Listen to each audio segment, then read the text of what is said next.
Ladies and gentlemen, welcome back.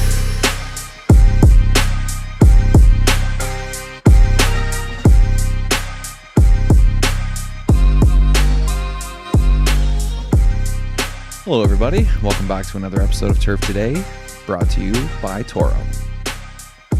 My name is Adam Courchaine, joined by Brian Laurent, and this thing is being recorded on the Superintendent Network. And as we keep on harping, check out our YouTube channel, the Superintendent Network YouTube channel. We are getting more followers as we are going, and those shows are getting more views, which is great. It's good to see our guests, good to see our smiling faces, and it's nice that we can put out a little bit more content for you. Because, it's not always just audio people like to consume these days. People love YouTube, people love videos. So we're glad that we were able to put that out there, and there's a lot more great stuff on the SN page. We're seeing some more merchandise fly off the shelves, whether it's on the Turf Today shop or at the SN store. You can find both of those through our Instagrams or by going to the superintendentnetwork.com or turftodayshop.com. Lots of different things. Some products kind of go back and forth, meaning you can get something with both logos on them from different shops. Depending on what you're looking for, there's something for everybody, lots of different colors and sizes. And we can also do some custom stuff. If you're looking for some things with your course's logo on them or something like that, hit us up. We just want to give it a quick shout out to everybody who worked at the Arnold Palmer last weekend, all of the volunteers, all of the maintenance staff, everybody at the golf course. It was lights out. It was really cool to watch, and the outreach from everybody working there and volunteering there was really cool to see. So, as we progress through the summer, there's going to be a lot more excitement, and we're very fortunate to be part of the tournaments, whether we're traveling there or we're getting stuff sent to us from people like you. So to everybody there, keep up the great work. We're already looking forward to next year. Today, we're very, very lucky to be joined by the superintendent at Saucon Valley, a smaller course in the U.S. I believe they have around 60 golf holes. It's a very special interview that we do with Mr. Jim Roney, and he is fantastic. Put a nickel in that man and let him go. I think me and Brian asked him a few different questions, and we certainly don't get into everything we want to, so we'll have to bring this gentleman back, but sit back, relax, grab some popcorn.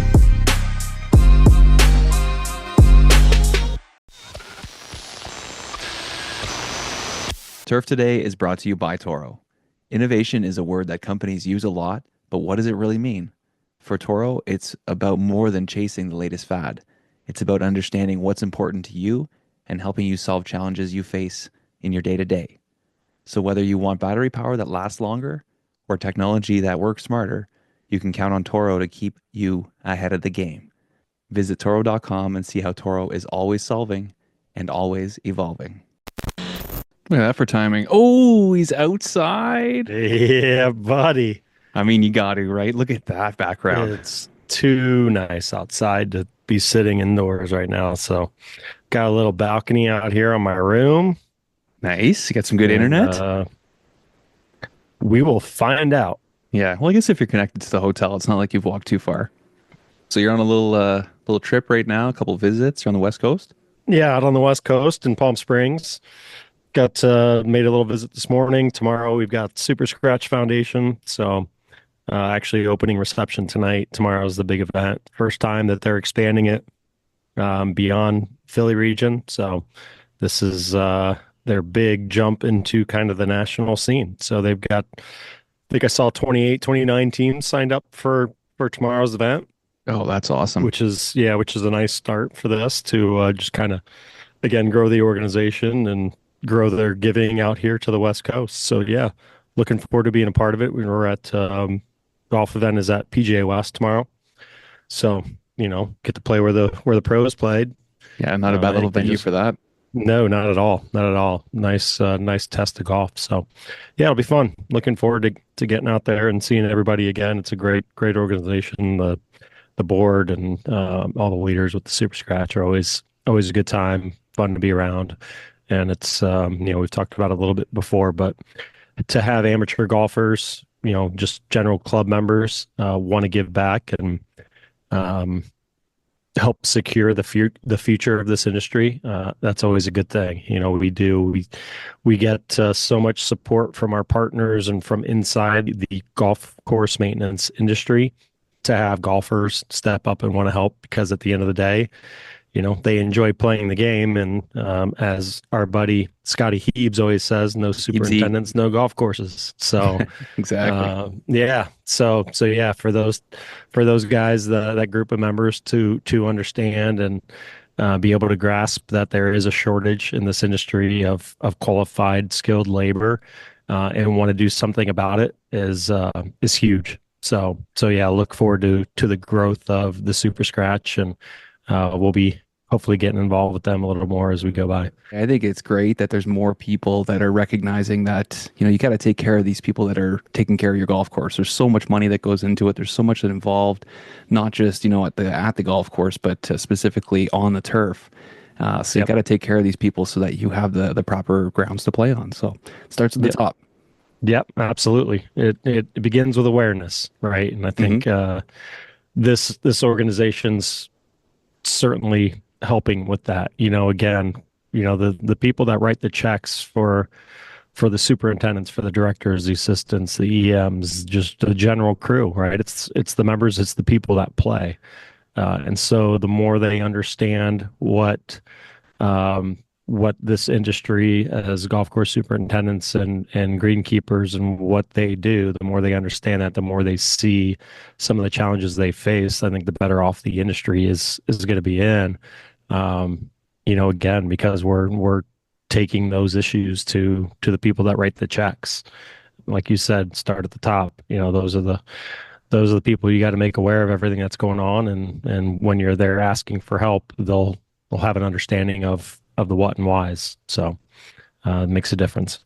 Yeah, and we talk about this industry evolving all the time, but there's also the aspect of the culture at the golf course evolving.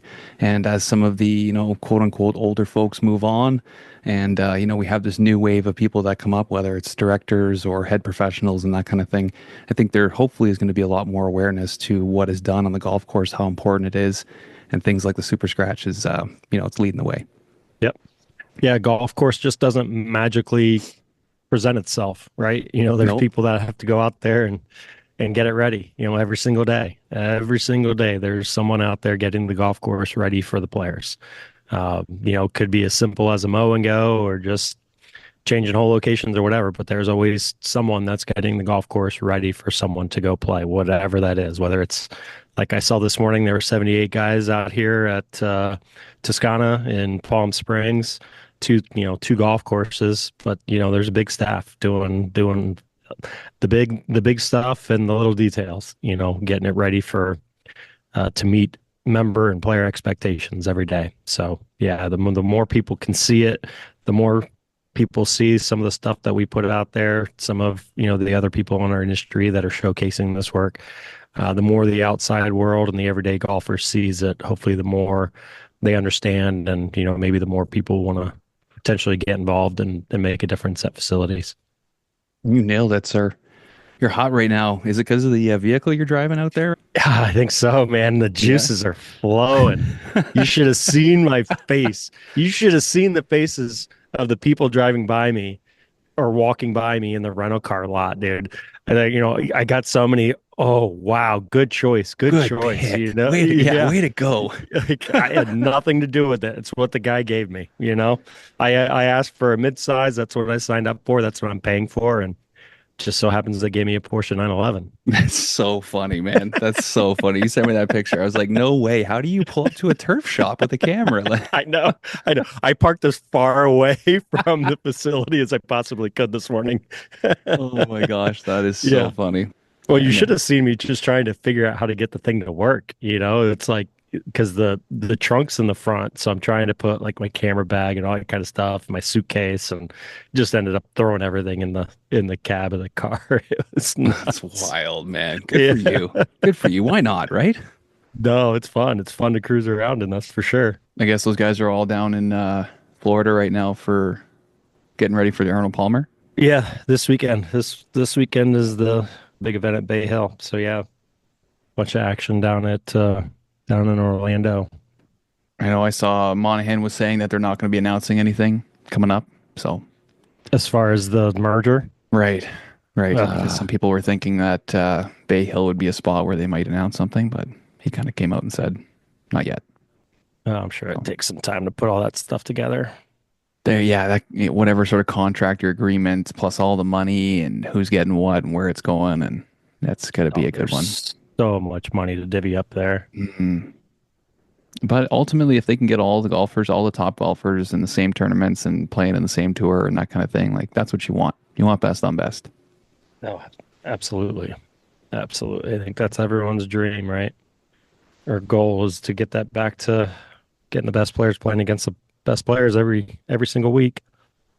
Yeah. And does that mean that all those guys that went to live just made all of that money? They just bank all that cash and they get to come back on the Yeah. tour and Well, away and we that's I go. think that's the conversation too, is what's going to happen with what is going to happen with that scenario. Like Rory McIlroy probably passed up $500 million, Right.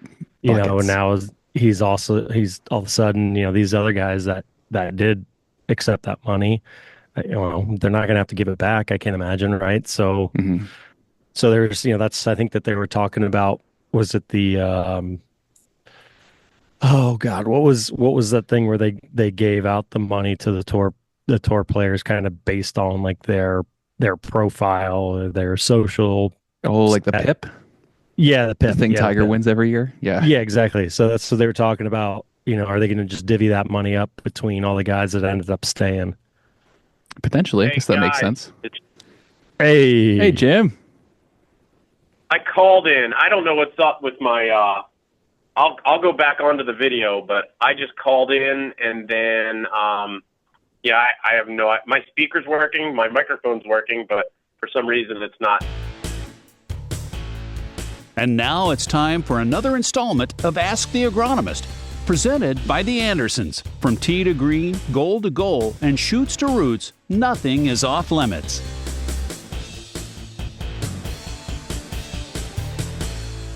Welcome back to Ask the Agronomist, presented by the Andersons. And joining us today is a PhD agronomist, Ben Pease. And our question today comes in from Doug Morrow. What is the optimal level of granular fertilizer on bentgrass greens per year? All right, Doug, great question. Nice broad question, but we can drill down a little bit there. So things to consider would be the age of the green that you're going to be fertilizing, and well, more importantly, the age of the soil system underneath it. So newer newer greens, newer turf grass is going to require higher amounts of nitrogen. Think about your climate conditions, and by that I mean weather. Length of season is what really plays into the weather window. So obviously up north, we're going to put more fertility on our greens than we do, or less fertility up north than we do for our southern greens, because the growing seasons are different. For greens specifically, we want to think about our disease history. We're going to plan our nitrogen levels and our nitrogen applications to try to get rid of those lower end diseases like dollar spot.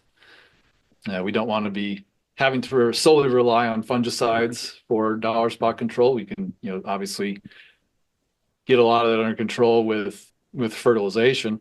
And depending on the traffic level that you're looking at, think of the recuperative needs that the greens in question are going to need. And that could vary a little bit from a par 3 versus a par 5. If it is a green that's stressed and needs more recuperative efforts, then you have to up the fertilization rate. But all in all, bring all those things together, you're looking at a total nitrogen needs of probably 2.5 to 3.5 pounds of nitrogen per thousand on a northern-ish green. So that's what I would call the optimum level of total fertility. In the north, southern greens, we could have a year-long growing season. So you're looking at 4 to 6 pounds of nitrogen potentially.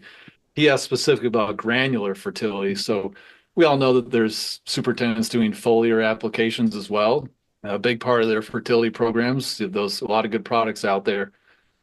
So I like to think that the granular aspect should be, 50% of your total fertility budget, or maybe up to 75% in some of the areas where it's not a year-round growing situation. We got lower temperatures, lower growth habits. So 50 to 75 is a pretty good range to think about. Here's my nitrogen budget for the year. And I don't mean money wise. I mean, how many pounds are we going to be putting out?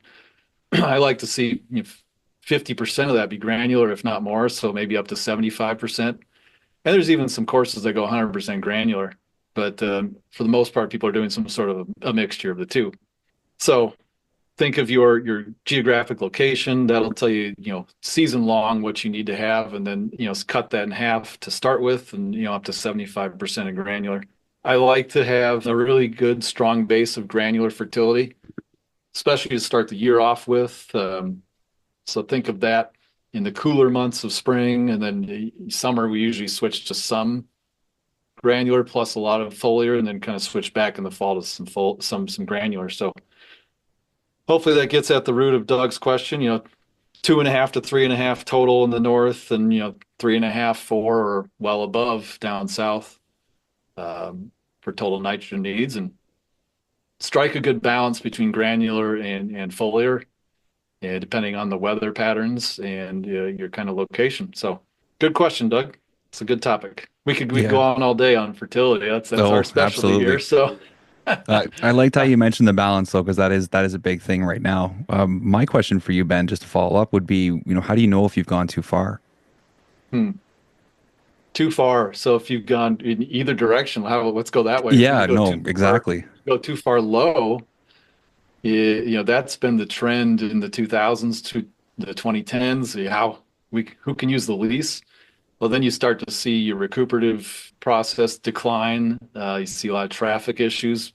So if you're going too low, you'll see the turf get stressed out. But if you're going too high, then you'll probably see less root development, more thatch, because if you overly feed the turf, we're going to just grow it so fast that we can't keep up with our thatch management, and you get a lot of top growth. So if you notice your green's getting kind of soft, that's when it's time to think about, well, am I overfeeding or am I overwatering in conjunction with that fertility? So take a look at the firmness, the speed, and watch the thatch levels. That'll give good feedback on are you correct with your fertility needs. Thank you so much to Dr. Ben for joining us today. This has been another Ask the Agronomist question presented by the Andersons. All right. Hey, there you go. I am magic. A tech wizard, boys. You got it. Yeah, I love it. I am not a tech wizard, but that worked out. Hey, you know what? I don't know why. But you're a superintendent. You guys are problem solvers. You just figured it out, man. yeah, sometimes you just reset. Yeah, that's Did the you best try thing to turning it off? Did you unplug it and restart exactly, it? Exactly. Yeah. Reboot. I love it. Well, thanks for joining us, Jim. Appreciate we finally were able to make it happen. Yeah, this is cool. Where are you at? It looks warm where you are. It is warm. Yes, I'm down in Palm Springs, so getting some work done out here. Yeah, it's nice. It's pretty nice. That's when you came on before. We were talking about my rental car upgrade. I somehow got a midsize and was upgraded to a Porsche 911. So that sucks. Yeah, it's brutal. It's brutal. Although I did make the mistake yesterday when I first got it. I took the top off. It's convertible, so I put the top down, and I was cruising around with the top down in the desert, and they had some of those haboobs where it's like the big. It's literally called a haboob, I think. It's a big like sandstorm. Oh, so yeah. I'm driving down the highway, and I'm running into these big sandstorms. I'm just sandblasting my face driving around the desert. It was great. That's no bueno. Yeah, it's all right. It worked out. It's worth it, man. You get an upgrade like that. That's wonderful. Oh, hell yeah. I'm just glad I didn't bring the golf clubs, so don't have to worry about it. Yeah, they wouldn't have fit. They'd be sitting in the front seat with you. Yeah, exactly. It wouldn't be the worst thing. But how are you, man? I'm good. I'm real good. I had a crazy day thus far. So the winter's been kind of shitty. So we have a lot of projects in, Murphy's Law, which is kind of the black cloud. So it's all hitting us at once. So we're actually deep tiny right now. We started at 1:30, and then I had a meeting with my chairman. So I didn't even get out there and see it. Gavin's on vacation in Mexico. And so my assistants are handling it. And I'm like in a meeting, I'm texting, all right, everything good. Here's a picture. It's tufting a little. I'm like, keep going. Just Keep it it'll going. roll out. It's the fourth day of March. We got time, Yeah, guys. exactly. Awesome. So, So for those that aren't familiar with you, Jim, tell us who you are. well, Jim Roney, that's me. I'm at Saucon Valley Country Club. Been here. This is my 20th year. Obviously, um, Brian, you're well aware of Saucon. I live in your house, your former house. Yep, yep. So I that's can tell you pretty cool. stories about that attic up there. Yeah. It's yeah, All it's fair. ironic. Yeah. Uh, But yeah, so big place, 360 acres. We bought that house right next to the 6-hole course, right next to hole number one. There was another 8 acres there, so 8.9 acres or something. So you know, we went from 850 to 860 acres in one purchase. that's nuts. So It's so how on earth do you prioritize what needs to be done on over 800 acres? Okay. it's staffing, man. That's the key. You have to have good staff. And I'm a big, proponent of hiring interns and then letting them grow and then convincing them to come back when they graduate and let them occupy that nucleus position. Some people call them AITs. I don't subscribe to that personally, only because I really don't want some artificial ceiling that's created where these individuals think that they're studying or trying or working hard so that they become an assistant when they're working with assistants. I want them to work hard to become a superintendent, and granted there's steps that they need to take and natural progression, but that's really where it all starts. All that energy starts really with those interns, and hopefully I'm able to convince them to come back when they graduate and kind of grow through our system and have the ability to climb the ladder, eventually becoming, a superintendent, and then the culmination of that moving on and running their own club. So, we've had some great success in the last 20 years. I think over 30 individuals have moved through. So they're all doing real well. That's great. And I think you've seen a bit of a change in our industry, I'd say about 6 to 8 years ago, where golf was really struggling. It's really booming now again with COVID, but you saw a lot of those turf programs that were 30, 40, 50% subscribed. So everybody's really struggling to, hire those individuals. So if you're an intern, man, you had, you know, whatever you wanted, you could do. And then when you graduated, whatever you wanted, you could do. So, a lot of competition there for very few qualified candidates. And I think that's kind of hurt our industry a bit. I do see a big upside. You're going to see that, I think, here in another 2, 3 years, when you get the benefit of COVID and you have these people that had some career changes that decided to go into golf.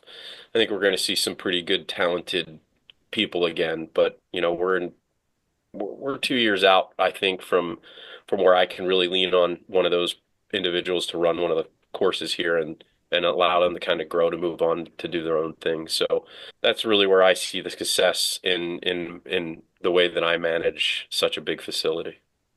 So what kind of culture do you guys need to create at your course or a course like yours to be able to draw in, good interns and be able to kind of retain them? Yeah, that's great. I mean, that's a great question. And, just 5 years ago, I was paying interns like $14 an hour. Now I'm advertising at 21, and if you look at how the business has changed, I mean, if you look at an assistant, for instance, you're hiring an assistant at $45,000, with paying their dues and for associations and letting them go to conferences and continuing education and even housing. Now you're not, you can't even recruit an assistant if you're not looking at 75 to 85,000 at a club like this. We're in a unique region in the Lehigh Valley where we're not quite Philly, we're not quite New York, we're not quite New Jersey, but we're 45 to an hour and 15 away from all those major areas. So the expectation is still there as far as what recruiting qualified people are gonna require from a salary perspective. So it's pretty difficult for us to compete with those big clubs, but we're kind of, considered a peer of those clubs. Our standards are the same, whether it's Baltusrol or Marion or Otomic or, any of those clubs. So, it makes it difficult. So, the culture part of it is, we struggle with it because you talk about like work-life balance and all these other cliche or buzzwords that we're dealing with in society right now.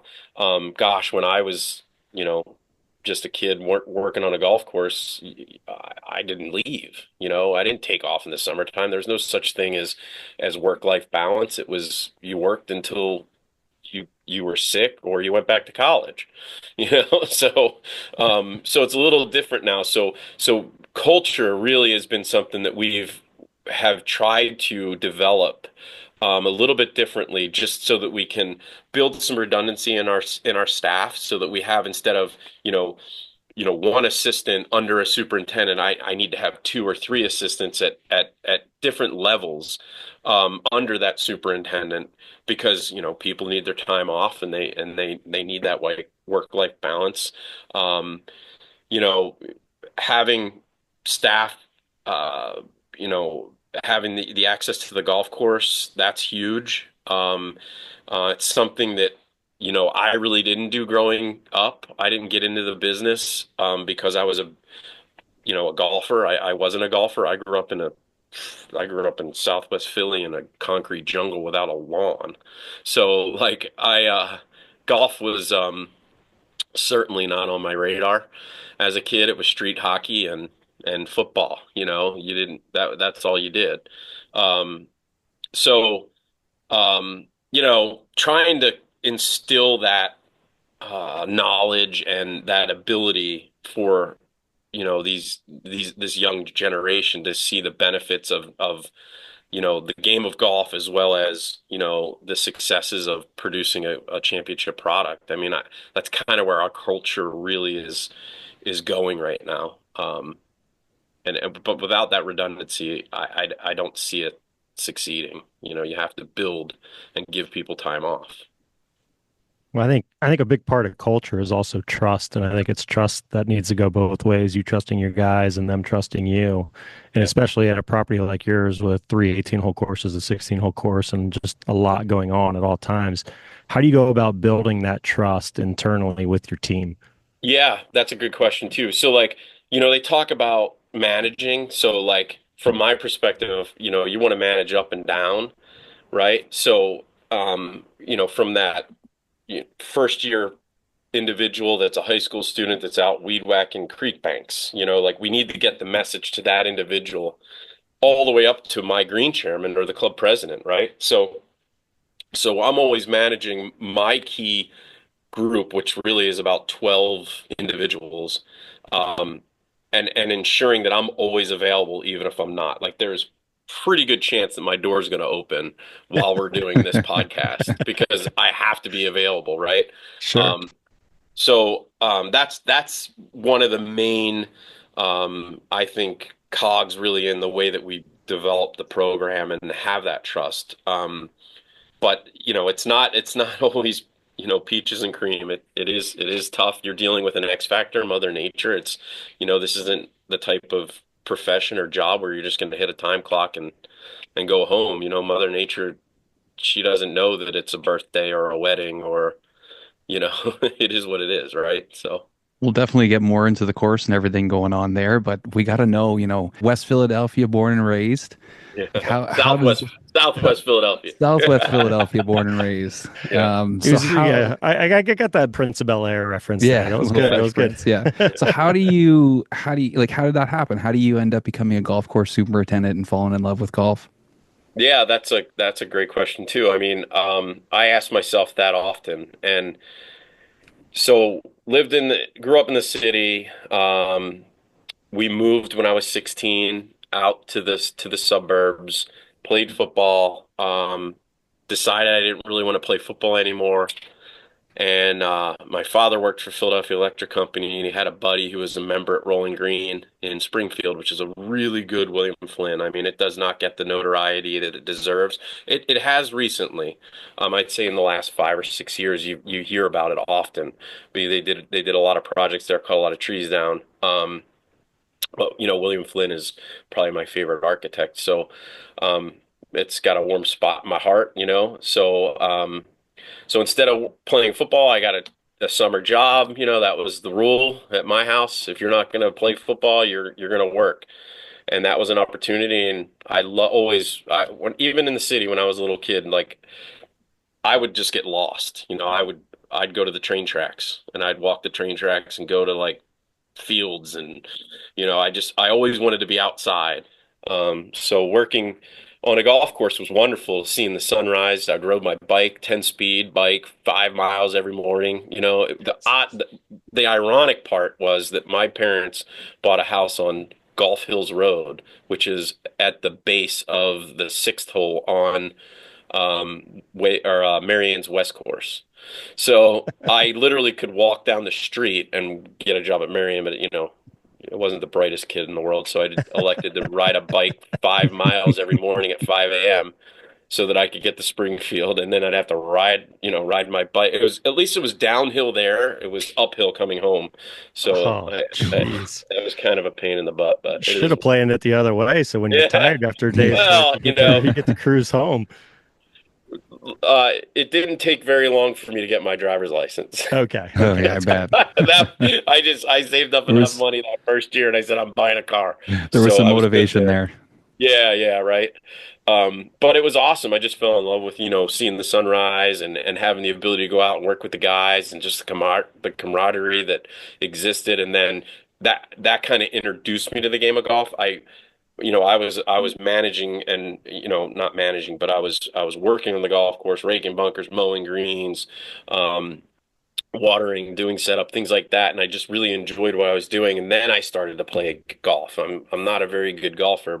I have fun playing golf, but I don't get to do it enough. I certainly don't like playing the golf course that I work at. That is difficult. And it's not fair. It's not fair to the team because I don't get out on the property. Like if I go visit some of my peers, like Phil at Oakland Hills or Paul at Marion or Chad at Muirfield, like these guys get out and walk their golf course every day. Like I can only go to indicators. Like I just can't walk. So I have it set up where luckily I live on the property, so I could drive my golf cart from my house, and I can stop at one of the shops and I go look at some of my indicators, and sometimes I don't get all the way over to Wayhill, which is where my office is, until 11 o'clock. So I didn't look at anything at Wayhill. I'm just kind of like bouncing around, looking at indicators, putting out fires, and then setting the plan up for the next day or 2 days later or 3 days later. But when it comes to, the morning meeting or who's doing what, when, where, I kind of leave that up to the superintendents. But when it comes to, fertility or, spray program, water management, any of that kind of stuff, I'll write all that, and then, those guys will go out and execute. I can't give up that part of it. I need to be involved from that regard.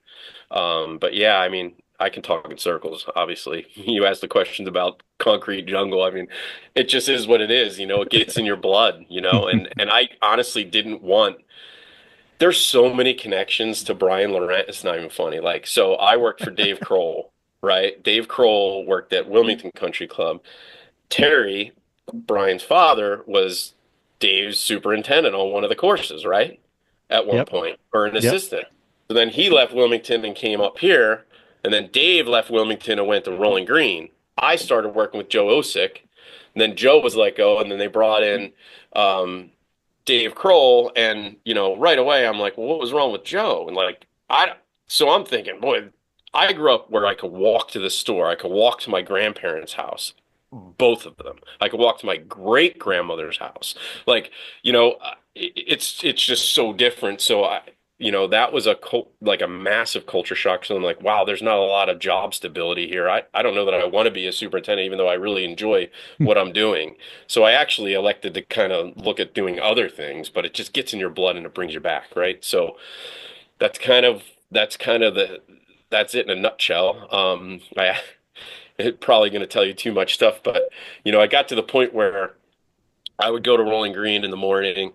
Let's just, even when I was in high school, I mean, I'm in high school. I was 16 years old, and as soon as Dave would call and say, "Okay, we're ready to have you back," I'd go back, and after school, I literally would go and show up there and work in the shop, whatever it was, whatever needed to be done. If I'm doing splitting wood or whatever it was, and then when the golf course opened up for the season, I would go out in the evenings and do setup for the next morning. And then I'd go home, and then come in the morning, and I'd mow greens.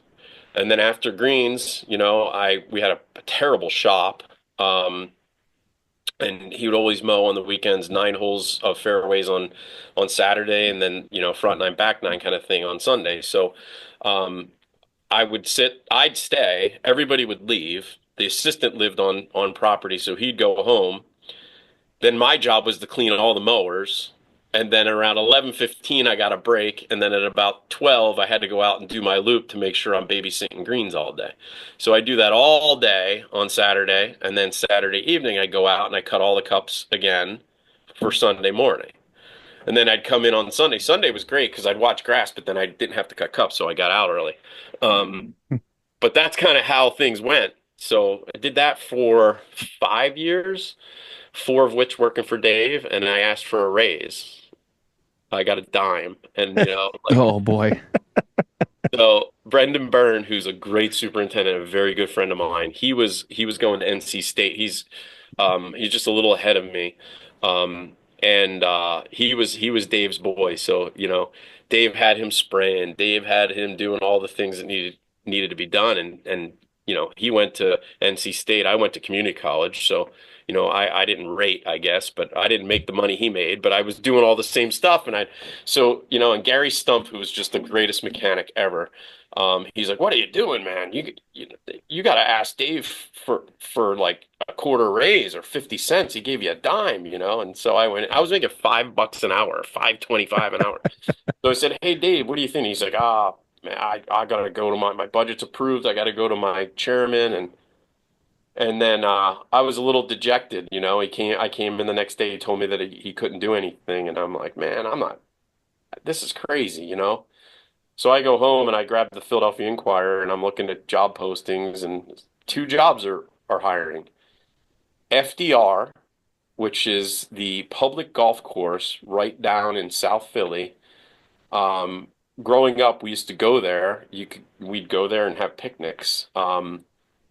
But it's right outside of the vet, and it's a parking lot, and they have softball fields there, and then they have a public golf course. So I'm like, I got a car, I can drive down there. Let me see what they'd hire me as, And it was I think the job was like $7 an hour or something, so it was significantly more than I was making. And then the other ad was Marion, and I'm like, well, that just makes plenty of sense, right? So I call Marion, and first, I talked to the guy at FDR Park, and I wish I could remember his name, but he said, "So, and you're thinking about doing this?" I'm like, "Yeah, I'm looking at transferring to Penn State or to Del Val, and I'm working at Rolling Green." And he's like, "Oh yeah, that's a great club. That's a good golf course. That's a great place." I said, "Yeah, but I don't feel like I'm being treated the way I should be." And and he says, "Well, don't come here." He goes, "You don't want to come here. There ain't a damn thing I could do for you, And it was rough. I mean, there was they found a dead body on the golf course. Like it was bad down there, and so, but it was where I sort of grew up, right? So I mean, like obviously, you kind of go somewhere where you'd feel comfortable, and so I was thinking that. And then I called over to Marion, and I talked to Marie. Marie was a long time office manager at Marion, predated Paul and Dick Bader, and that was right when Paul Latchall was taking over for Dick. And so I could hear Paul in the background as I'm talking to Maria, and he says, "Wait, he has experience, you know?" And then he gets on the phone, and I say, "Yeah, I work at Rolling Green, and there's a history there that I didn't realize, but you know, Mr. Latchall was at Augusta, and then he left Augusta and went to Wilmington, and Dave had left Wilmington to go to Rolling Green. I'm in the middle of all these weird politics that I don't even know." And so he goes, Paul B's like, "Well, you know, this is my first job, and I'm not taking somebody's guy. So you need to talk to Dave and make sure that he's okay with this, you know." And so I go into work the next day and I talk to Dave and I say, "You know, I'm just really disappointed that I couldn't get a quarter more, you know, and but I think I'm going to leave. I'm going to either go to this place at FDR Park, which I knew I wasn't going to go, or you know, over to Marion. It's just closer. It makes more sense, you know." And that was it. You know, I just made that move, and that was you know, I look at some big career moves in my or decisions that I made in my career that really I think set me up for success. That was one of the best moves I've ever did. Um, I went immediately over to Marion. I loved it. You know, it was a very gosh, high-paced group of phenomenal superintendents. I mean, you had Rick Halunda was the assistant. Rick Shriver was there. Like, you know, I'm my best friend to this day, Frank Heary. Like, I met him there. He was an intern from Del Val. I was transferring to Del Val, so everything just kind of worked. You know, it was pretty neat. I ended up staying there for so that was 1993. And I was there until 96. Yeah, so November of 95, um, we actually it was August of 95. We fumigated the greens at Marion and we were putting an irrigation system in, so it was a nightmare. And I was in school. I was supposed to graduate in December, and so I said, "Paul, if I can work this out." The thing about Del Val is it's such a small school that there's classes that are only available. Like if you transfer in, you're screwed, you know. And I transferred in. So I ended up going for 5 semesters because we regrassed, and I chose to take 2 night classes and work in the fall because we fumigated and regrassed the greens, but we were also putting a new irrigation system in at the same time. So you're growing in greens with terrible water, you know, like barely any pressure. Sometimes you're using water carts, you know, to grow in seedlings. So it was craziness. But again, like those decisions shaped me to where I'm at. Like we're always thinking outside the box. That's what we do. You know, you joked about it with my technical difficulties here today, Brian, but it's true. You know, we're always trying to fix something or come up, some ingenious ways to make things easier on us. So I did that. At the time, John Zimmers was at Wilmington. He was an assistant for Mr. Latchall.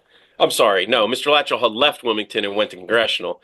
Zimmers left with him, went to Congressional. And I had met John once or twice when Mr. Latchall would come up to Marion.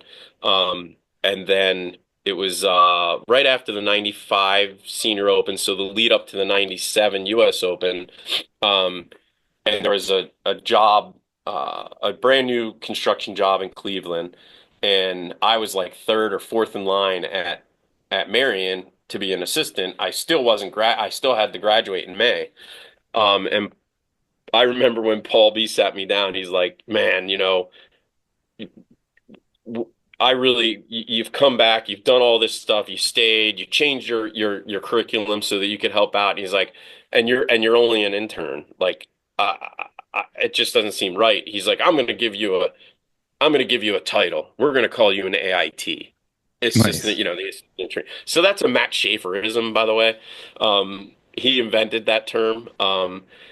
And I have a great relationship with Matt. He's just phenomenal. And that's that's one of his lines, phenomenal. It's a word he uses often. But so I just said to Paul, I go, "You know, Paul, I appreciate that offer, but and I honestly there was a one of the assistants had left, Chris Givens had left, and so I applied for an assistant position even though I didn't have a degree. So Paul sits down and interviews me, and he's like, you got to have a degree in order to be an assistant. I said, I get that, but it's an opportunity to be professionally evaluated, right? I've been here. Here's my resume. I'm all ears. Rip me apart, tell me, So, and it was a great, it was a great opportunity to have a one-on-one with Paul and let him tell me what he thought of me and things that he thought I needed to do. And at that point, he said, I'm going to offer you this position of AIT, and I just said, no, no, no, no. Couple of your assistants suck. I don't want to be them. I want to be you. So like, don't worry about giving me a title. I don't want to be anything. I don't need a title. I want to be I want to be the guy that you call to spray the West Course greens at 8 o'clock at night or midnight. I want to be the guy that you call, just if you do that for me, then I'm learning and everything else will come in time.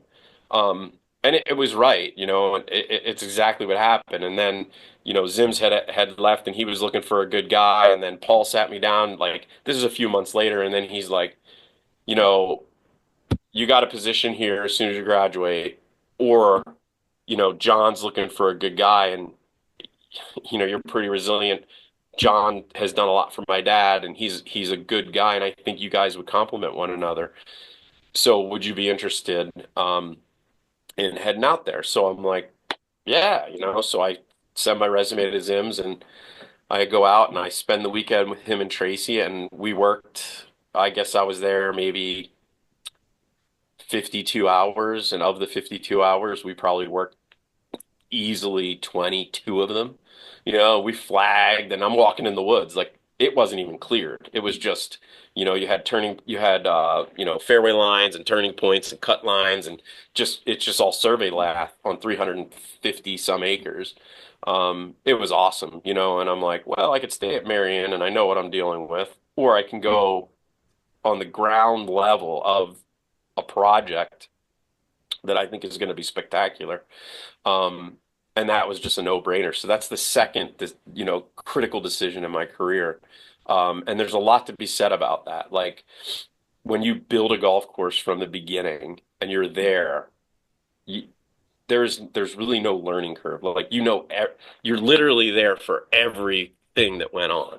So like, as I walked the golf course, or, we just went back for I think it was our 25th. It's a 25th, yeah, it was the 25th. It was like last summer.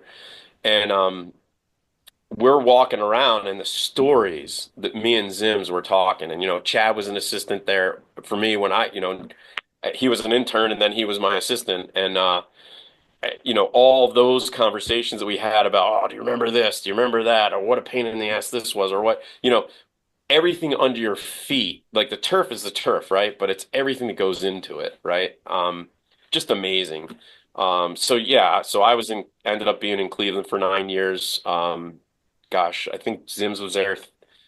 Took forever to grow. I remember it was like May 20th and it was snowed. We had Tom Fazio visit and it was snowing. You're in the snow belt. Yeah. So, I mean, it was not an easy project. It took every bit of 2.5 years to build. And then I'll never forget, we opened, I think we debuted at like 52 or something like that in the top 100. Number 2 best new course behind the other one in Ohio. Or no, Victoria National was another Fazio in Indiana. Yep.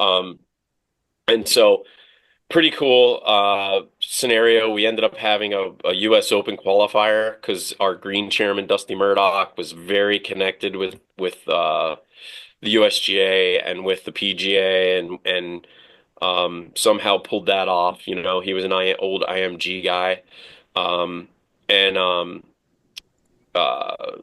Gabriel Hurdsted ended up winning, and he qualified for the Open, but Bob Ford played. And so Bob Ford, the longtime pro at Oakmont. So very shortly after that, there was a vacancy at Oakmont, and Zims left, went to Oakmont.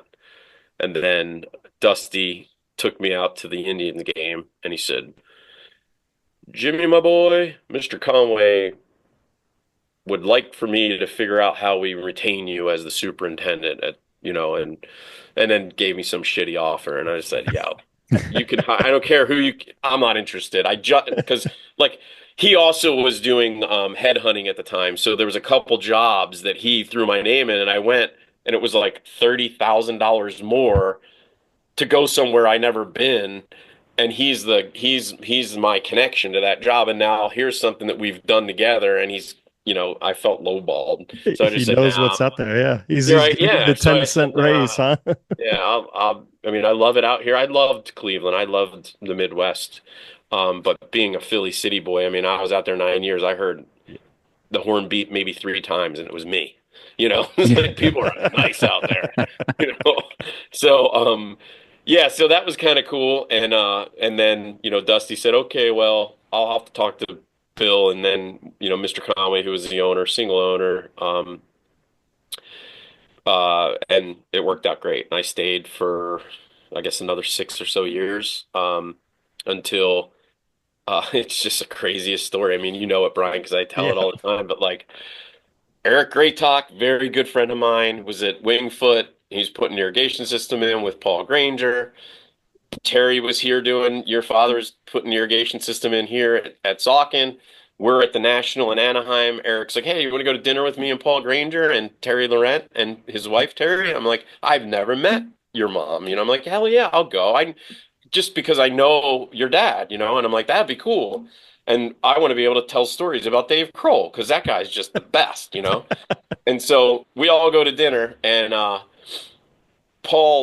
didn't know Paul Granger all that well. I knew him, but I didn't know him all that well. I knew him from some of the projects that he worked on from some of my friends.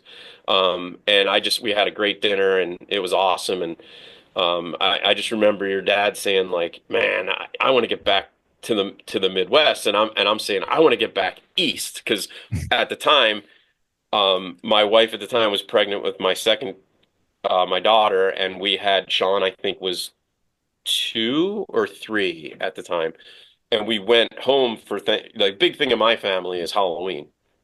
So I'd take the kids. Well, it was only Sean at the time, but we would go to my brother's house, and the kids all dress up, and he was strange to his cousins, and that just made no sense to me. Like I grew up in like I saw my cousins every single day. Like that's the neighborhood. So that was odd. And I'm like, I really, if now we're pregnant with our second, I really would like to get the kids closer to the family. And so I was already thinking about that, right? And telling that story at dinner. And Paul Granger says, well, Jesus, why don't you guys just swap? Terry, why don't you go to Chardon? And that's close enough to Indiana. And Jim, you go back to Lehigh Valley. That's close enough to Philly. There you go. It's solved.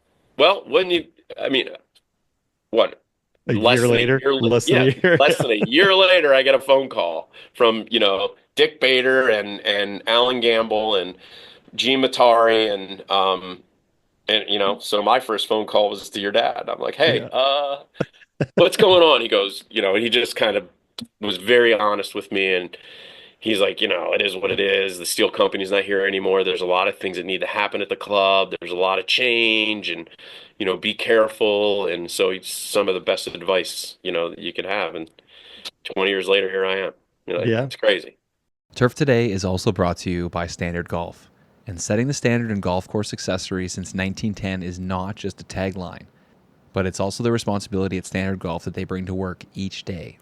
They're the only manufacturer with a full line of products from maintenance to course setup, practice range, driving range, and turf growth. Check them out on Instagram at Standard Golf CO to stay up to date with everything they have going on.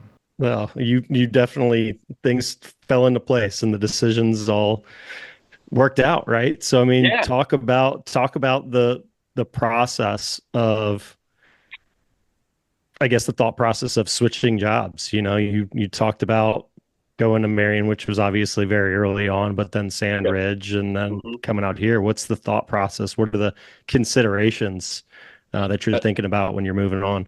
Yeah, I mean, I think the key is really to go to a place where you've got. I've interviewed at plenty of places when I was trying to leave Ohio, and like there's some clubs you go to and you go through the gate, you get that warm, fuzzy feeling. You're like, oh, this is so special. Well, I felt that at Marion.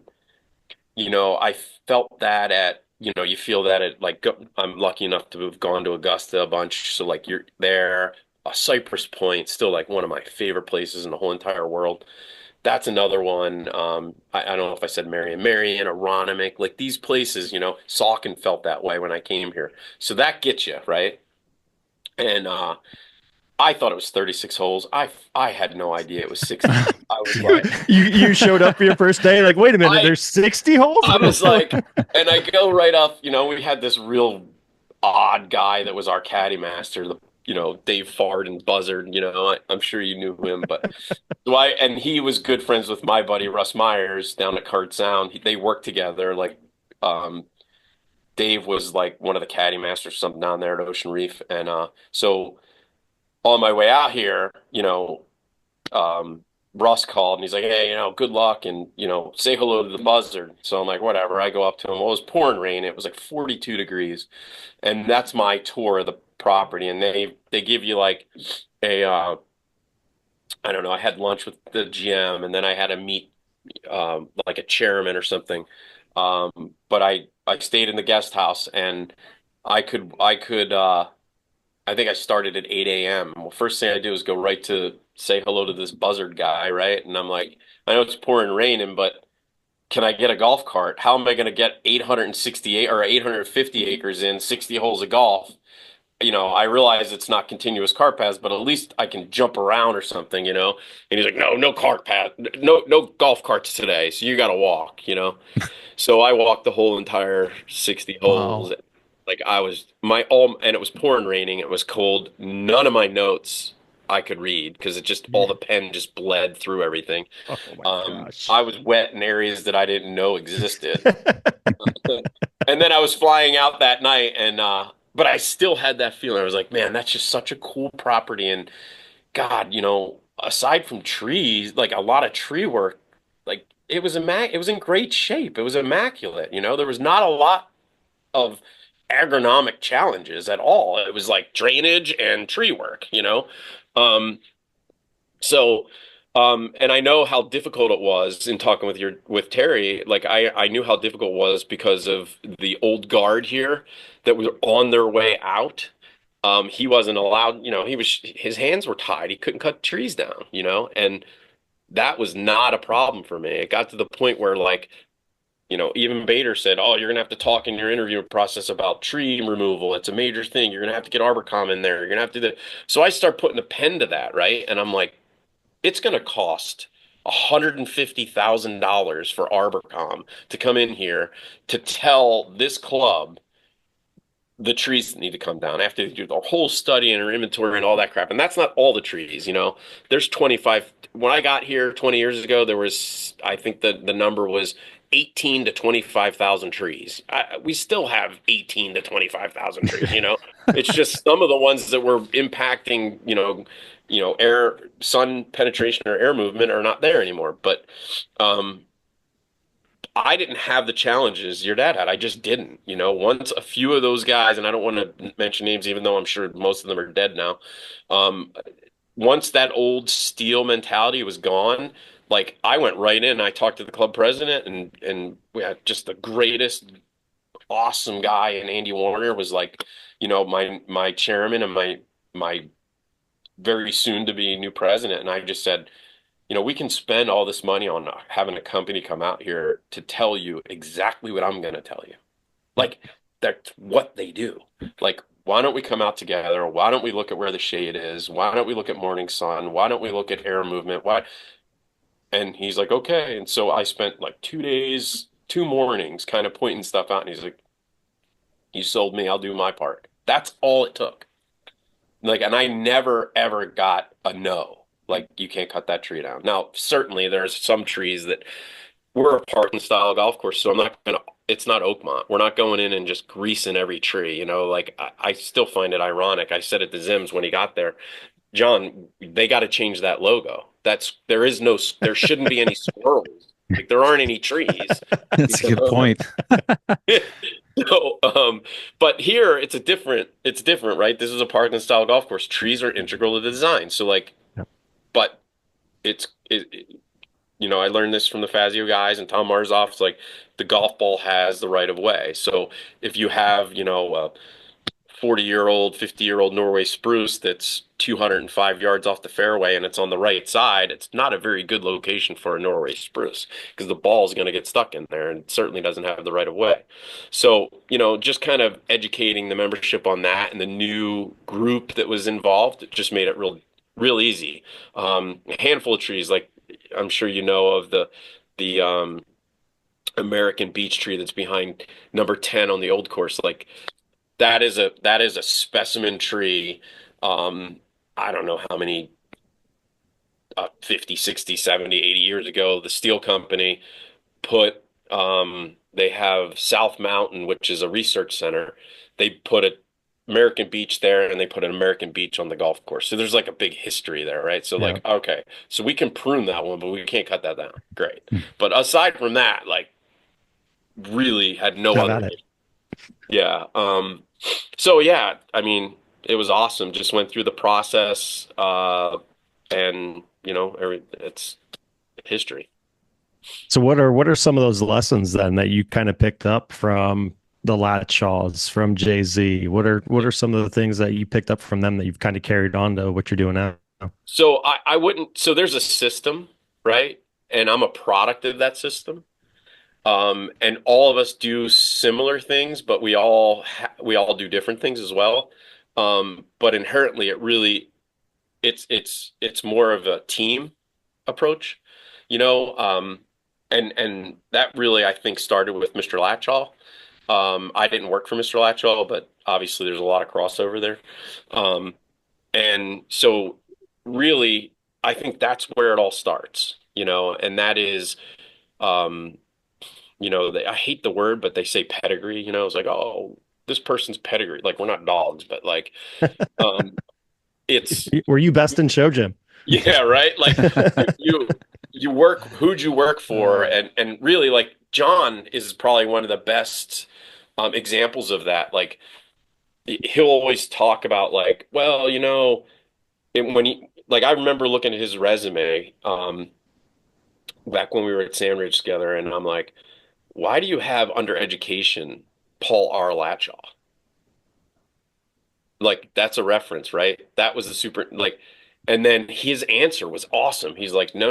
Like, yeah, Rutgers is the formality. I've got that, but I learned everything from this person, so that's my education. So that's really what we do. Like, and the people that I worked with at Marion, the people that we worked with and the team that we built at Sandridge, and then how all that branched out, like you're hiring people and you're training people and you're really allowing them to kind of develop and grow, that like they're growing as a professional and as an adult with you, right? So that's kind of what I bring to the table, and that's what I try to instill to all of my people and my assistants in particular. And I think that's why they're so successful. They're all still employed, and they're all, getting extensions on contracts, and it's awesome, So like that, I think, is what I see as the difference maker maybe in what we do as opposed to some other superintendents, or groups. It's a deep group of camaraderie, like if any, Greg James, he's at Liberty National. He just called me yesterday. He's like, hey, you didn't answer my email. I'm like, well, when did you send it? And I pull it up. It's like January 21st. I'm like, man, I don't even know where I was on January 21st. What was He's like, well, I need 4 guys for this women's event in May, and it's May this. I'm like, all right, well, I'll send you 4 guys, but call me. I must have missed your emails. That was probably the same day I sent you the original text about coming on, and then I had to run into you at the show and exactly, follow up. Yeah. And then you're like, I go, what text? And I'm like, oh shit. Yeah. It's okay. It's okay. We spared you a little bit because when I walked downstairs to that Sunday night party at the show and I ran into you and Jay-Z's like, I'm coming on the podcast. I'm going to host it and we're going to grill Jim and blah, blah, blah, blah, blah. So we went back and forth. Adam and I talked about, should we get Jay-Z on here? And Yeah. Should we get John on here I'm to glad pepper you some didn't questions? because well, he would have thought he's getting back at me because like we're like good buddies and we've Yeah. been through a lot and like all the stuff we did at Sandwich was crazy, man. And he is deathly afraid of snakes, so I would always tease him like I mean he would run. I'm like, you're in the middle of the woods. Like there's fucking cottonmouths everywhere. There's garter snakes, pygmy rattlers. I didn't even know what those were until I moved there. They're little, they look like worms, but they're very aggressive. So, Yeah, yeah. so I just Nope would, ropes. I would tease him all the time about that. So yeah, it wouldn't have been real good for John because I would have grilled him just as bad. Next time you're playing in a scramble or something with him, get one of those fake snakes and attach it to Yes. Oh, his man. shoe or something. We'll see what I happens. mean, I'm telling you, even a fake snake, like Yeah, yeah, like we put a snake skin on his golf cart. yeah. Actually, it wasn't. He was a big Kawasaki mule guy, so we put like just the snake skin in the bed of his cart. That's brutal. That is brutal. Yeah, but you So, know the group. I mean, Bate, oh, they're the best. Ron Skoke, and Chad Mark, and all these guys. Like we just and it's the same thing. Like when we were at Marion, it's the same. It's the same type of people. It's just Yeah. different names, right? And everybody's hugely successful in the industry, and that really is a function of or an adjunct of what Mr. Latchall started. We all kind of have our own little, I guess we've developed our own style, but it's still growing and allowing young minds to kind of develop, you Yeah. know. Well, you guys all have those different branches. So, aside from the development side of it and kind of how that group has helped you mature and grow in your role, how much do you rely on those guys on a daily basis now to, get you through problems or whatever it may be? I mean, how much those guys play a role in your continued success? Yeah, that's first of all, the second that you pretend to know everything is the minute you should look for a different profession because it's not our job isn't like that. Like you're always learning. There's always new technology. There's always new chemistry, right? And you're never going to rest on your laurels and your club's not going to want to be the best all the time, right? They always want to be the best. And there's a lot of, oh, the greens are faster. Like just here at Saucon, like if we let's say we nail like our seed head suppressant on our POA greens, our gray screens, and they're not growing. And we double cut and we roll. They're lightning fast compared to our bentgrass greens that are, growing out of their shoes because it's the spring, and we can't quite slow them down, or you're at varying recovery stages of aerification in the spring, right? So like if I have a growth retardant on for seed head suppressant on or a seed head suppressant on my POA greens, they're not growing, they're not moving. Our members are like, oh, we're all playing Grace today because the greens are fast as shit. You know what I mean?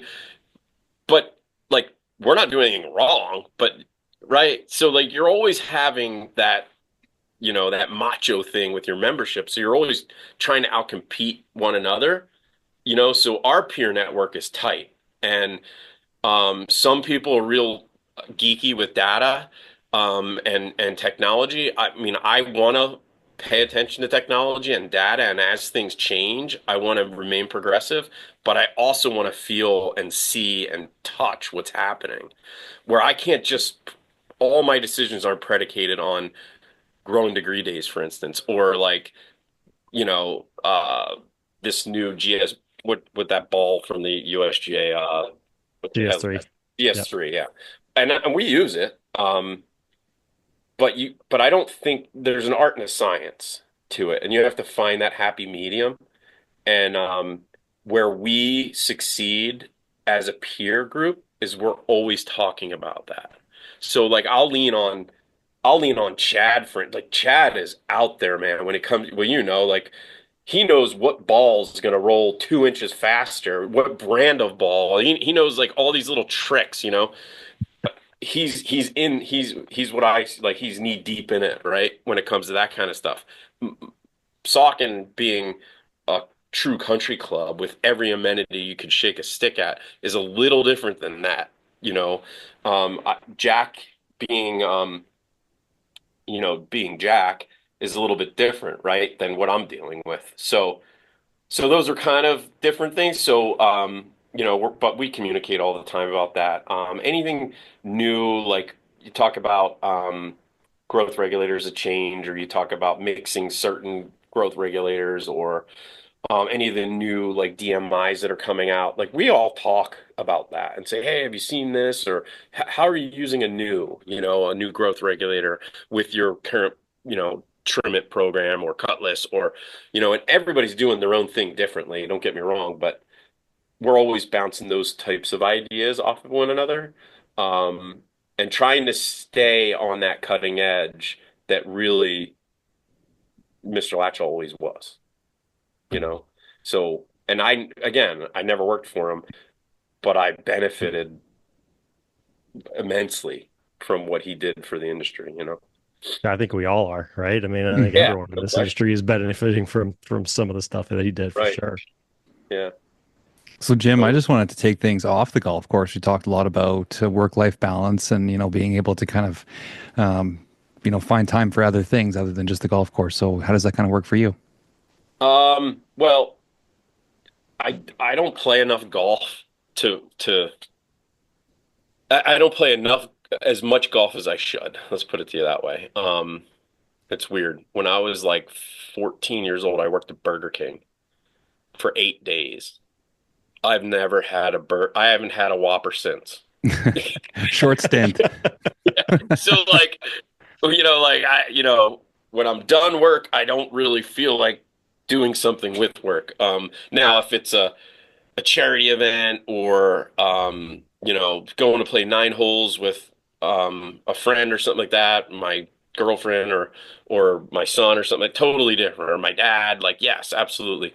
But I probably am not as committed to the game of golf as I should be. It's embarrassing. Like, we just played down in at the John Deere World Championships, and it was me, Zims, Phil Kafari, and Manny from John Deere. We had a blast. I mean, it was ham and egg all around. Phil Kafari is a stick, by the way. Yes. He would Zims be. is sneaky. Okay. Zims is sneaky good. I am terrible, but like it all worked out, right? And we ended up winning our flight, and which was nuts. So it was great, but I would like to do more with golf. I'd like to play more golf, and I'm committed to do that this year. But honestly, my escape is I play ice hockey. We talked about that. So like Hmm. I play in like, I don't know, 5 or 6 charity events a year, and then I play in 2 men's leagues. One I have no business being in at all, but they keep asking me to come back because I pay right away. One of those guys. That's Yeah, huge. I That's huge. pay right away. Like, I don't need the payment plan. I mean, it's like Yeah. $300. Like, come on, boys. How hard is it? So, yeah. So that's probably what I enjoy doing more than, or that's probably what I do when you talk work-life balance. And then, um, yeah, go fishing a couple times a year, that kind of thing. Take advantage of the off season, which is why I suck at getting back to people. Which is an embarrassment. I need to commit to doing better there too. But yeah, Everyone's no, busy. yeah, I ice hockey is probably my release, I would say. Yeah. So are you the enforcer out there on the ice? It's a true men's league, man. And the thing, Yeah. like the one's a draft league, right? So, and there's like 3 different divisions. So you can write it down. If you have an issue with somebody in your league, that person's on your spring team, or he's on your next winter team. So like, Oh, wow. that's how awesome. it works out really well. And there's no core players. It's a true draft league. So like there's a lot of balance and parity. So it's really good. Now the other one, and that's a 35 and older league. That's better for me. The other one is like these 21, 22-year-old kids that just came out of school think that they're going to the NHL. They played club hockey at frickin' or intramural or whatever you want to call it at Penn State, and they think their shit don't stink. Don't get me wrong, they're really good. I didn't Yeah. play ice hockey. We couldn't afford my family couldn't afford to put skates and gear on me and all the ice time when I was growing up. So I was a street hockey kid. But um, when I moved to Ohio, I had a lot of time on my hands in the winter, and I literally drove by Chad, myself, Ron Skoke, John Namsu, like all these guys. We're all going to a Mexican place for Cinco de Mayo margaritas, and I drove by the All Barn Ice Palace, and it said "Adult Learn to Play." I'm like, that's me, man. So Nice. I think I was Good for you. 32 years, you know, and I'm like, I'm joining a freaking hockey league, and I went to Play It Again Sports and bought all the stuff I thought I needed. I went into the locker room. I'm like, I don't even know what goes on first. I'm just paying it. You know, I could ice skate because we used to go to University of Pennsylvania class of 23 rink as a kid. Like we'd go every Friday night, but you only turn left. You never. I didn't know how to turn right. Yeah. Right. So What do you mean I have to go the other way? Oh, that's great. Well, I'm not sure if you know this, Jim, but if you ever need a goalie, a sub goalie for your team, you got the guy with the Turf Today logo behind him there. He used to be in the league. So he's yeah, he's I was quite the talking to him guy. a little bit. Yeah, texting back and Guy. forth, mentioning that. I love it. It's just great, man. Nothing better than hanging out with the boys and having a few, hockey sodas when you're done and laughing, There you So go. that's what I do. That's my escape. Adam, it sounds Maybe. like you need to recruit him for the big I tournament. was just going to there say, in yeah, there is Niagara. a team, I'm pretty sure, that's come from Philly. So maybe we got to get you linked up with those guys. You can come up Yeah, and play in Niagara.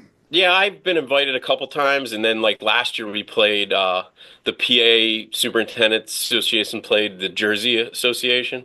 We got spanked. We got some pretty good players, but yeah, they brought some They ringers were in. good. They were supposed to play here in December. I don't know how that it didn't happen. I don't know why, but whoever was organizing didn't happen. But it was going to be right here in Bethlehem at the pretty good rink that we have here, and there's a new casino and a great hotel, and so I'm like, everybody should come here. So I had some house players that work for me in the summertime who are stud players, like played Division 3 and can play hockey, like Nice. travel hockey their whole life. So I had two of those kids. The one kid played for Penn State. Like he Oh just wow. graduated about 4 years ago, and I'm like, oh yeah, okay, Gertzy, you're going to be on our team because he worked on the Grace course. He's like, you're Nice. no problem, but it fell through. But we would have smoked Jersey this year just from he would have had 5 goals himself. So Is that part of your hiring process now? Is you check to Yeah. see what their hockey skills are? Like check their resume out. You're hired. yeah, they kind of go to the top of the pile. I'm not gonna lie. Yeah. I love it. I love it. Well, we've Yeah, barely scratched the surface here, and we're already taking up a bunch of your time. So we'll have to have you on again. We haven't even talked tournaments or anything. But yeah, before, I have a problem. I could talk forever. I apologize. yes, no, you're good, man. I was gonna say just before we let you go, we'll definitely have to have you back on. But before we let you go here today, is there anything you want to specifically talk about? I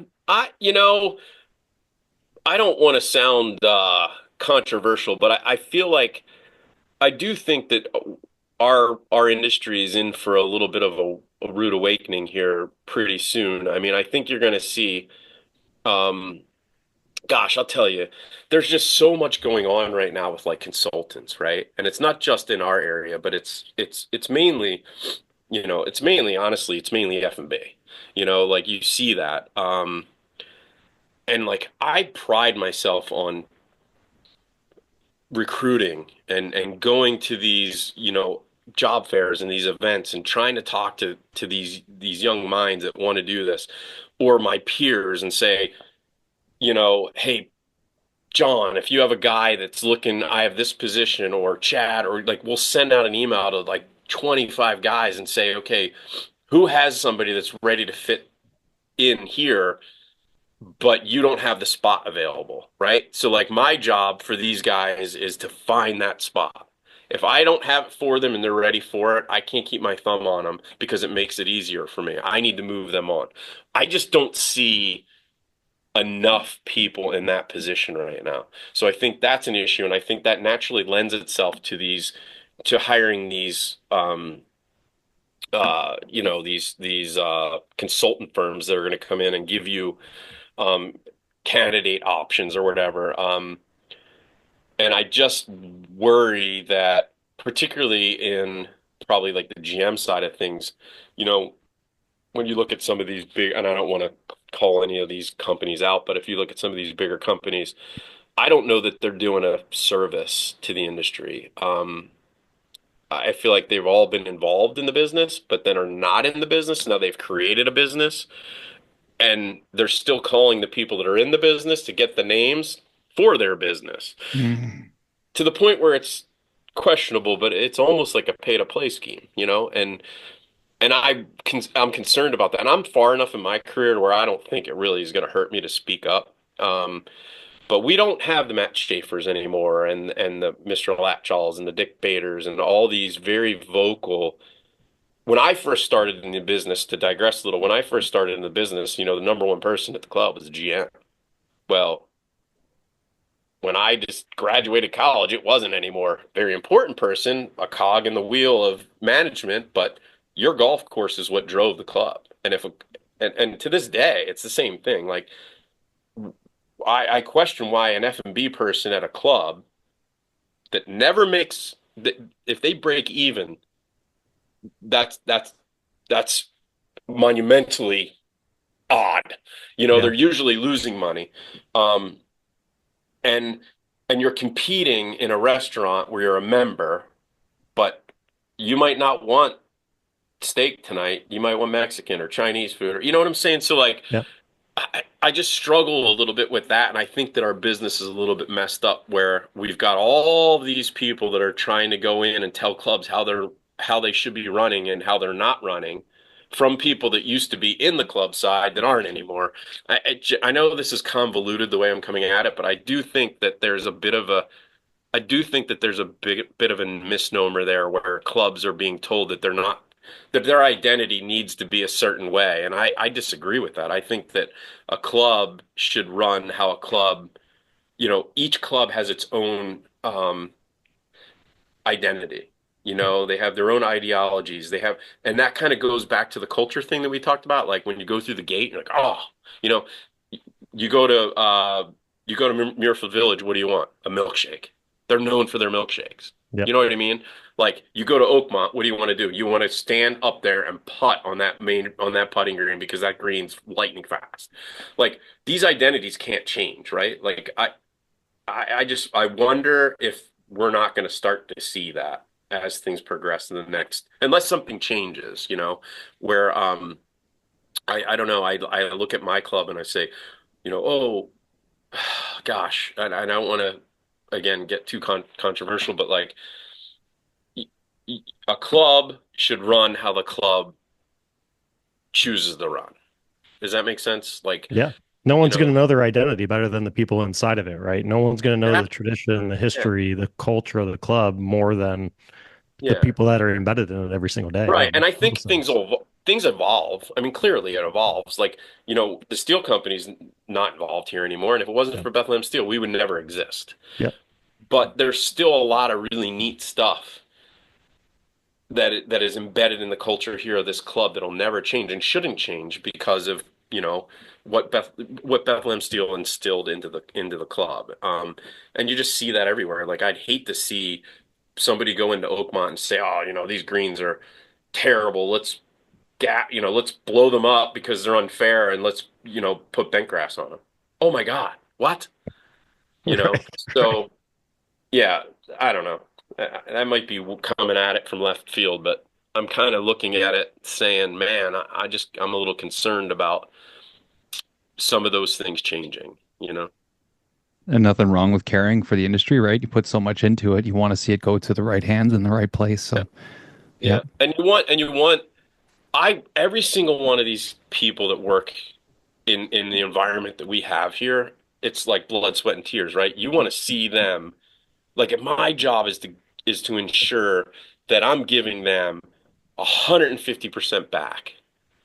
And that's my job. Like my job is to help them develop their skills and then to go on and be in a chair like this at a different club. I I don't want to not do that. That's my goal, you know? And so when I have members that are members at other clubs and they're like, "Oh, we're looking for a superintendent."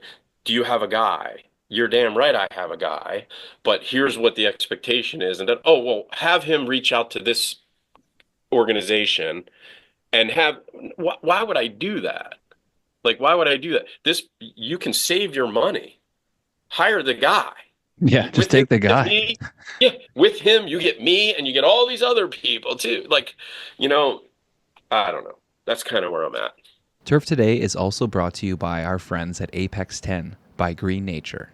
And if you haven't heard about them yet, head over to greennature.life to see all the information you can about this amazing new product. We are also going to be doing a product giveaway, including some merchandise, between the Turf Today and Apex 10 Life account on Instagram. So give them a follow at Apex 10 Life. That might have been John that told us that, when he got his job when he was really young, they asked him, why should we hire someone so young? It's like, well, because I don't know the answer. These are the people that I surround myself with, and I can always make those phone calls. So you guys, I think that program that you talked about before, I mean, you guys are clearly more about growing people than you are growing grass. Obviously, you're all very good at the actual technical side of growing grass, but what sets you guys apart, I think what sets, not just your group, but the top people that we have an opportunity to talk to, that is their primary focus. When you hire good people, when you train people, they're going to want to come in and work for you, and they're going to do a great job out on the golf course when it matters. And that's my favorite part of this business by far, is just seeing that commitment to growing others and sending others along. So kudos to you and the rest of the team for doing it. One other thing about that, and it's really funny because like I deal with it often because I have 3 superintendents, and every time there's a new job posting, it's like, who's the guy going for the job? And I'm not going to put 2, let alone 3 people's name into the hat. If I can't pick the guy, how can I have the club pick the guy, right? So I'd always have that come to Jesus with the guys, and it's like, well, you would think that that's difficult, and it's really not, because which person is ready and which person is not ready. And like when Chad was my assistant at Sandridge, he was so ready to be a superintendent that like we would just argue all the time. Like, like he's a pretty what's the word, strong-minded individual anyway, but like we would just argue about splitting hair agronomic decisions, and finally I'm like, okay, Chad, you just be patient. The job's going to come, don't take a shitty job because you're frustrated. Let it happen. Things happen for a reason, and that's the truth. So, I don't know. I just digressed a little there only because of what you said, but that's the truth. Growing grass represents, 10% of what I do. It's not, so I have to make sure that these individuals understand that, because when they're being pulled and tugged in 50 directions to sit in, men's opening dinner, or, I don't know, like we have these committees here that I'm involved in that I'm like, why? Sometimes I wonder why I'm even going to some of these meetings, but like, if like today's a perfect example, we're deep tining greens, finally able to do something, and yet I'm sitting in a meeting for 2 hours. Like, so I tell them, I say, I'm really sorry, but we're going to be interrupted because I need to make sure this is going okay, and we don't have to cancel the meeting because I trust my guys and I trust that they'll make the right decision. And I think it's a good thing because, my number 1 guy is on vacation right now. So like the number 2 and number 3 guy are out there making the decisions.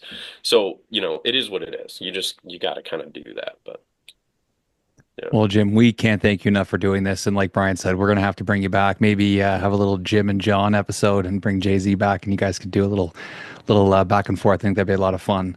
Well, we talk all the time. So like, I literally have to he's probably texted you 2 or 3 times during this conversation. Right now, I got to call him back. That's awesome. Well, I just want to say I greatly appreciate everything you do, Jim. Appreciate you coming on here. And I think I told Adam, sometimes there's that awkwardness with someone that comes in to replace someone else. And obviously it being close to home for me, you have been nothing but gracious and welcoming, and have always rolled out the red carpet anytime that myself or my family has gone back to Saucon Valley. So just want to say thank you for that, and for being so welcoming, and letting us come back and return and check the Oh place my out. God. It's Thank in you. great hands. There's no Hey, question. I mean, that's the least we can do. But, I mean, we're not, they talk about degrees of separation. It's like, I don't even know how I would describe what the degrees of separation is with our industry. Like, Oh, it's insane, right? It's 6 degrees everywhere else. It's 1.5 for us. Yeah, Yeah, exactly. Tight. yeah, Tight exactly. standards.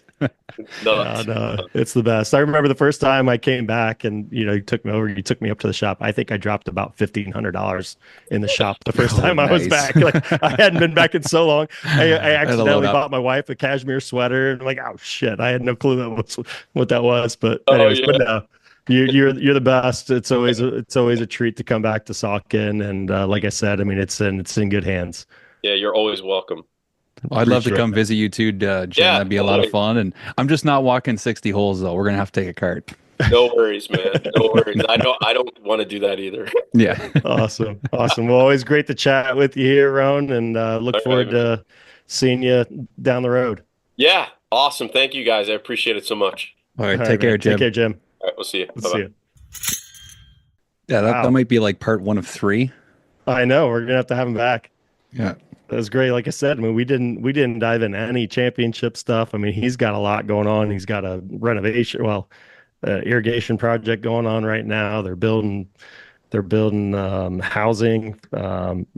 Oh gosh, I don't even know, cottages or whatever for members and guests to stay in. I mean, he's got a lot going on there. Like we talked about, it's I don't know that we fully got into it, but Saucon Valley it's basically a town upon itself. I mean, it's 3 18-hole golf courses, a 6-hole kind of practice course, which is the coolest thing I think for clubs to have. It's, before you can play the big courses, they have for kids, they have this 6-hole practice course, and you have to go out and you have to be able to play it 3 times and shoot under 90 on the little par 3 course in order to essentially qualify to play the bigger courses. I don't know if they still do it that way or not, but when I was growing up out there, that's what we had to do. It was really neat. It was really neat. But yeah, I mean, that complex is just unbelievable. It's 3 of the top 10, or I think 3 courses at one time were in the top 10 in Pennsylvania, which is Wow. saying a lot. Yeah. So it's just, I mean, it's unreal. I was literally, my parents were over, and my dad was showing me this interview that Charles Barkley did recently, and they were firing questions at him. Favorite golf course? He's fired back Saucon Valley. He was Nice. out there all the time. Would always It's see one of his Charles spots. Barkley. Yeah, I mean, just again, 45 minutes north of Philadelphia. So a lot of Yeah. the Sixers, the Phillies, a lot of those guys would come up and play. Anytime one of the baseball teams traveled in to play the Phillies, all the guys would come out and play. So I met Oral Hershiser out there. Even Michael Jordan came out and played one time, and we saw all these guys coming in. It's just it's a pretty special place, very special place. So, and again, hosted multiple USGA events. I think they've got one coming up either this year or next. So there's a lot of action out of Saucon. Nice. Definitely a place I'd like to check out. Sounds like a Yep. spot you could probably go for a weekend or a few days with the boys. No, absolutely. If you're fortunate enough to get some access and invitation to go out there, you're definitely going to want to take 2 or 3 days to soak it all in, because they're really good golf courses. Really, I mean, and again, I mean the tournament course is the old course. That's where they always play their USGA events. But I mean, you could go back and forth between which is the best. My favorite out there is Way Hill. It used to be the old Bethlehem Steel course, which he was talking about, Bethlehem Steel. When I was growing up, no one was ever out there. But in my opinion, it had the most character on the 800 plus acre property. It's just so good. It's just so good. Another week in the books and another great episode. Thank you all for being here. We appreciate everything you guys do for us. Keep doing what you can by sharing the show, rating the show, sending us a review, sending us some feedback. If there's things you guys want to see in the show, things you don't like, let us know. This is a community-run show, and we get a lot of our input, a lot of our guests, and a lot of the different questions and things that come up are from you guys. So don't hesitate to reach out. I want to thank our sponsors, Toro, Anderson's, Apex 10, and Standard Golf. Also a huge shout out to Mr. Jim Roney. He was absolutely amazing. We can't wait to have him on again.